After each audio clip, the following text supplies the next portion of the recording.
Zimbabwe's opposition leader Nelson Chamisa, the former president of the Citizen Coalition for Change CCC party, has called on the Southern African Development Community SADC and the African Union AU to help address Zimbabwe's current issues with disputed elections. Ashbere Mushe, Nelson Chamisa achizvanyorera tsamba manje vakomana ve-AU, vakomana ve-SADC. Sana mina mashoko anobuda itogwa pana mudodi wa subscribe like utina on the bell icon. Tipina mpindulo wanyora vachiti Chamisa, who recently left the Citizen Coalition for Change party, citing infiltration by the ZANU-PF-led government, has called for fresh elections in Zimbabwe to address the underlying problems with the nation's electoral process.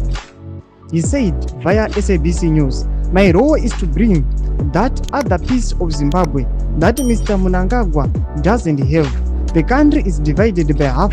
In fact, we have the majority, but when we go according to the election that was rigged, we have almost half and a half, and that tells you that we have a legitimate voice. To make sure that we correct that disputed election, we correct the governance deficit."